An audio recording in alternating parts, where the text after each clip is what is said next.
Tuhan itu baik. Tuhan itu luar biasa. Kasih setianya luar biasa dalam setiap kehidupan kita sebagai penganut-penganut kepada Yesus. Yesus adalah Tuhan dan Juru Selamat. Kami mengucap syukur kepada Tuhan. Kalau pada hari ini Tuhan izinkan lagi kita boleh berjumpa. Namun sebelum kami lanjut dengan siraman rohani, mari kita tunduk kepala, kita berdoa. Terpujilah nama-Mu ya Bapa di sorga. Dalam nama Tuhan Yesus Kristus, kalau pada saat ini Tuhan izinkan kami untuk menyampaikan kebenaran firman-Mu. Biar firman-Mu ini boleh menjadi berkat bagi setiap pemirsa yang mendengar dan mengikutinya. Oleh dan sebab itu, hamba mohon biar Roh Kudus boleh berkarya saat ini. Urapi hamba-Mu agar supaya apa yang disampaikan nanti itu benar-benar sesuai dengan kehendak dari Tuhan sendiri. Dan itu boleh menjadi berkat bagi kami semua. Dalam nama Tuhan Yesus Kristus kami berdoa mengucap syukur. Haleluya. Amin. Agar terjadi transformasi, kita harus mendatangkan kerajaan sorga turun ke bumi. Ketika kerajaan sorga itu turun ke bumi, maka bumi itu akan mengalami perubahan. Dan Allah sangat merindukan agar prinsip-prinsip kerajaannya dapat dipraktekkan di dalam seluruh aspek kehidupan yang ada di permukaan bumi ini. Allah sangat rindu agar setiap kehidupan kita yang ada di kolong langit ini mengalami suasana sorga.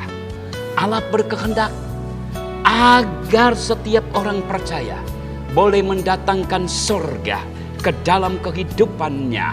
Allah menghendaki setiap kita boleh mendatangkan sorga di dalam pekerjaan kita, di dalam studi kita, di dalam keluarga kita, di dalam gereja kita, bahkan di dalam lingkungan kita sekalipun.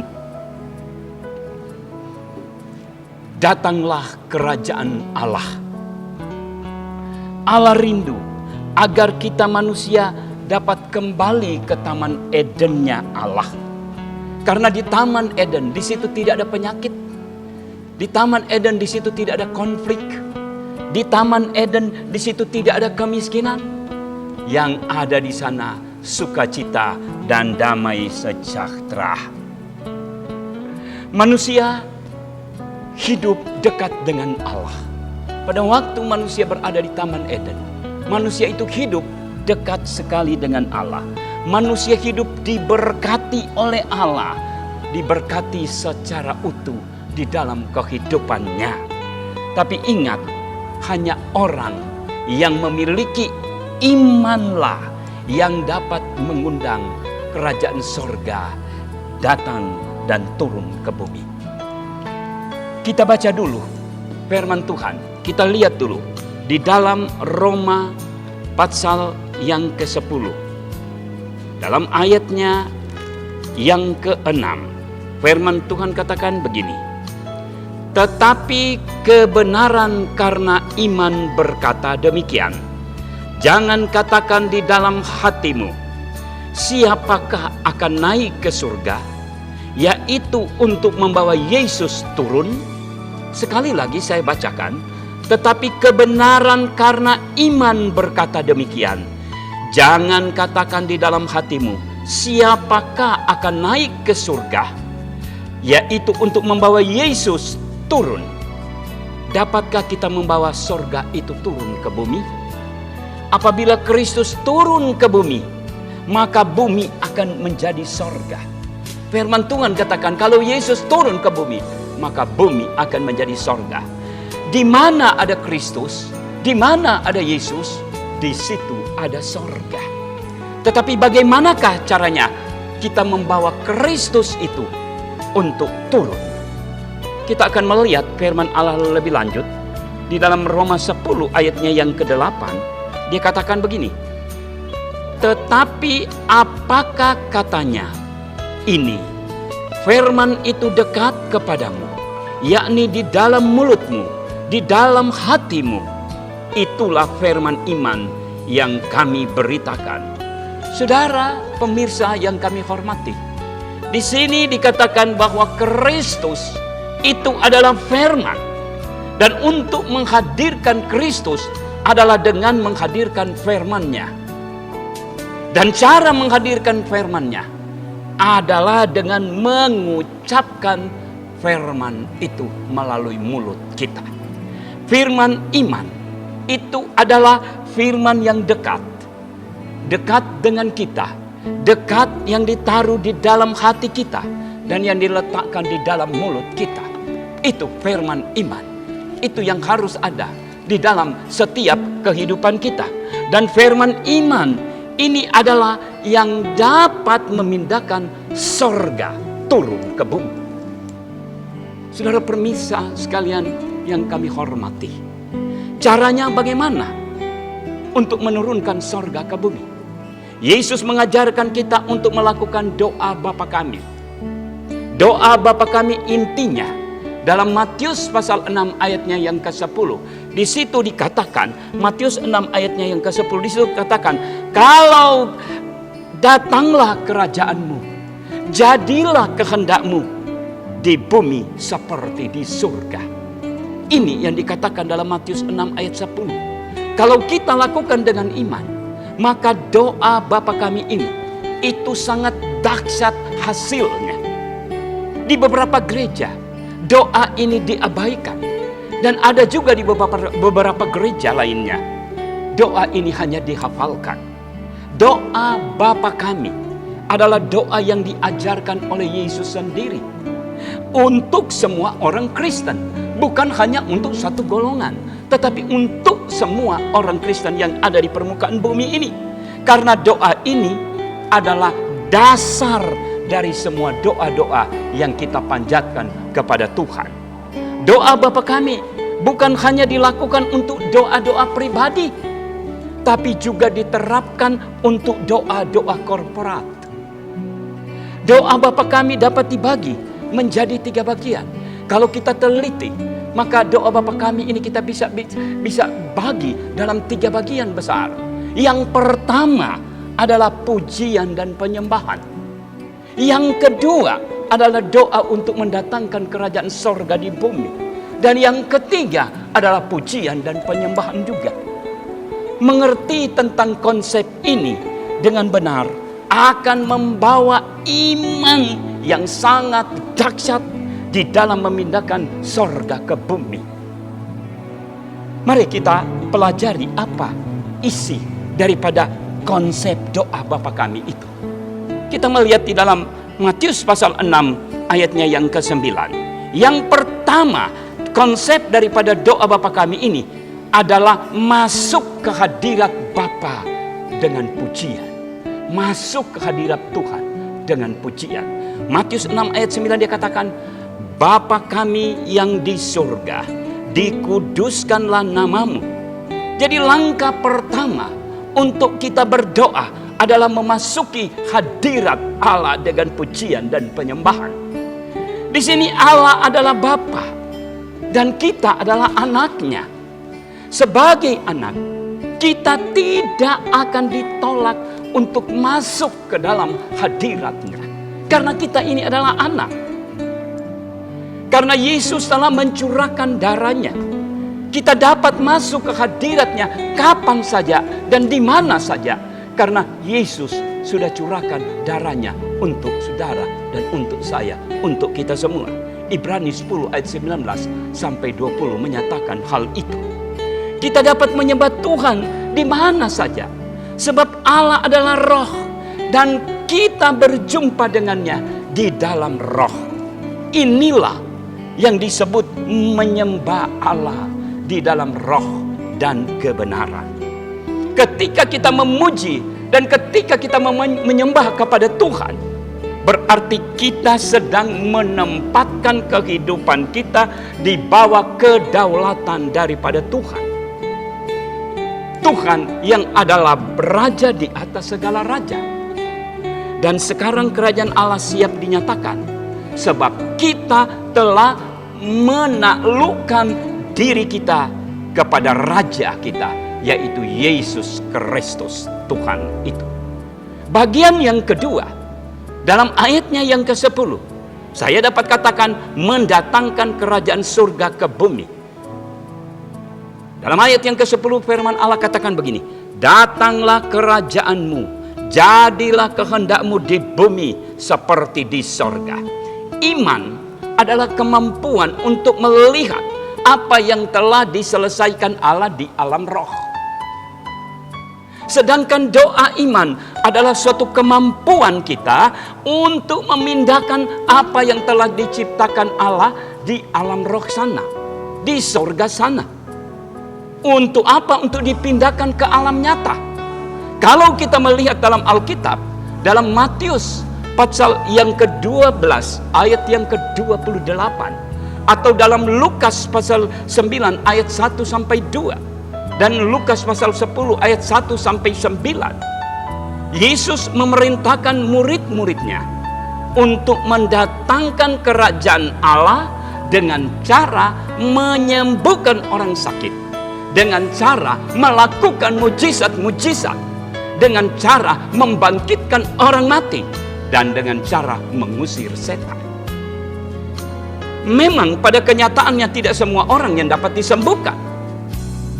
Tidak semua orang mengalami mujizat. Sebab ada faktor-faktor penyebab. Tetapi perintah Allah untuk kita, dan harus kita taati perintah itu, yaitu mendatangkan kerajaan Allah di bumi ini. Kerajaan Allah tidak terjadi ketika kehendak Allah terjadi di bumi seperti di surga. Apakah kehendak Allah untuk kita, saudara? Yang pertama, yang Allah kehendaki untuk kita, yaitu supaya kita diberikan kebutuhan materi yang tercukupi. Di dalam ayatnya yang ke-11, dalam Matius pasal 6 ini dikatakan, berikanlah kami pada hari ini makanan kami yang secukupnya. Saudara, di surga tidak ada kelaparan.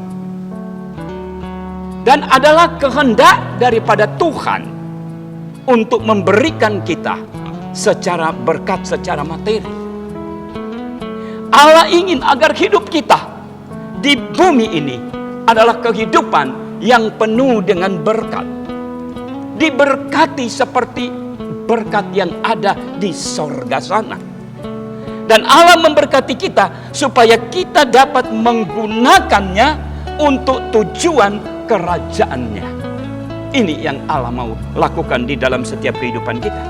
Dalam Efesus pasal 4, di dalam ayatnya yang ke-19, di situ dikatakan Allah memberkati kita di bumi menurut kekayaan dan kemuliaannya di dalam Kristus.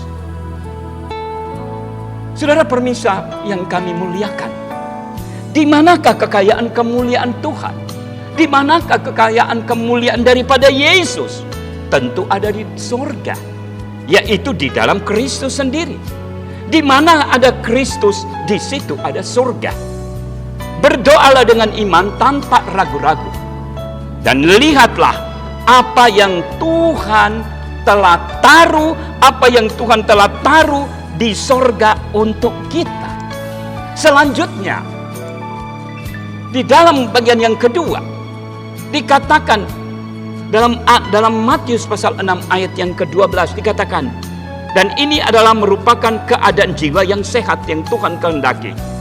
Dia katakan begini, ampunilah kami akan kesalahan kami seperti kami juga mengampuni orang yang bersalah kepada kami. Inilah pola hidup surgawi, yaitu hubungan yang baik. Di surga tidak ada kepahitan. Di surga tidak ada kebencian. Allah sangat merindukan supaya kita semua memiliki hubungan yang baik di dalam keluarga.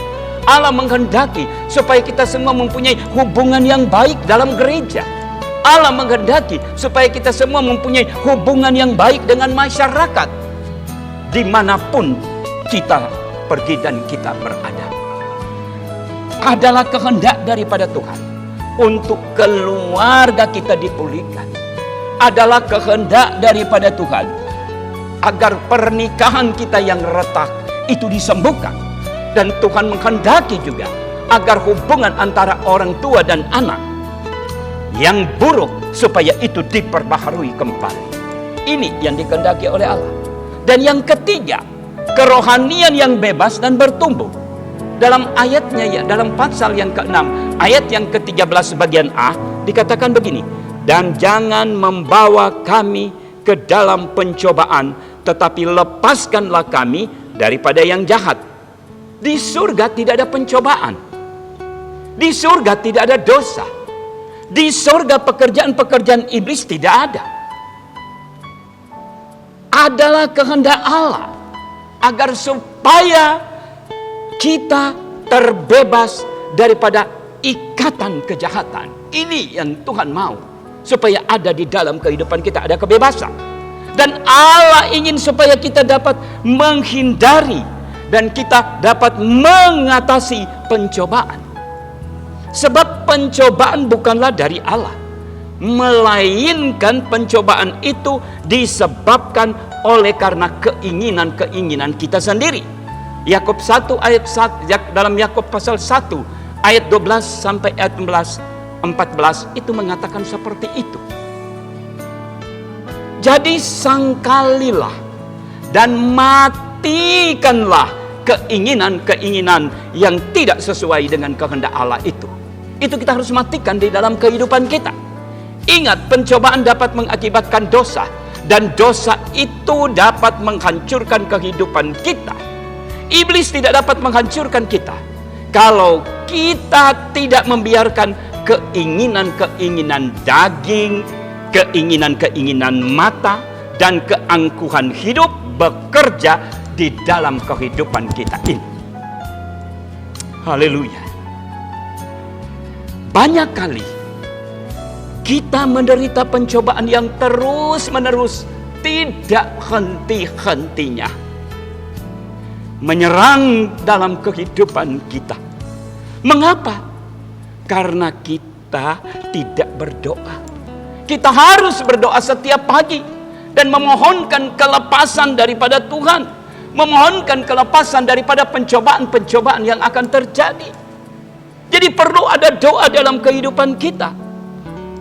Karena kita tidak berdoa, maka pencobaan itu dia datang. Kita lebih banyak berdoa setelah kita babak belur dengan pencobaan yang tidak putus-putusnya.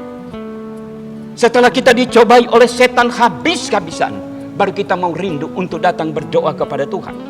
Tetapi mari saya menghimbau, berdoalah setiap hari, berdoalah setiap pagi untuk menghadapi, untuk mengantisipasi pencobaan-pencobaan yang akan terjadi di hari itu. Oh, luar biasa. Jika kita menjalankannya dengan baik, maka kita akan jadi orang yang berbahagia. Bagian yang ketiga kita lihat dalam ayatnya, dalam Matius pasal 6 ayat yang ke-13 bagian B. Mengakui kedaulatan Tuhan sebagai Raja. Karena engkaulah yang empunya kerajaan dan kuasa dan kemuliaan. Amin.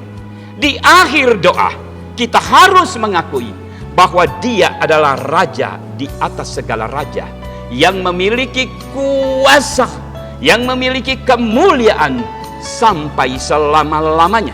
Dan di dalam doa kita juga kita harus banyak bersyukur kepada Tuhan. Pujian dan penyembahan dan ucapan syukur akan mengaktifkan iman kita. Dan inilah waktunya gereja harus kembali kepada ajarannya Yesus tentang doa. Gereja harus kembali memperhatikan apa yang Yesus ajarkan tentang doa itu. Dan inilah doa iman yang sangat dahsyat. Berdoalah setiap hari. Dasarkanlah doa kita dengan prinsip-prinsip doa Bapa kami. Dan saya percaya akan terjadi suatu transformasi di dalam kehidupan kita. Luar biasa. Kalau kita lakukan ini dengan benar, terjadi suatu perubahan luar biasa di dalam kehidupan kita. Amin. Kita tunduk kepala sejenak.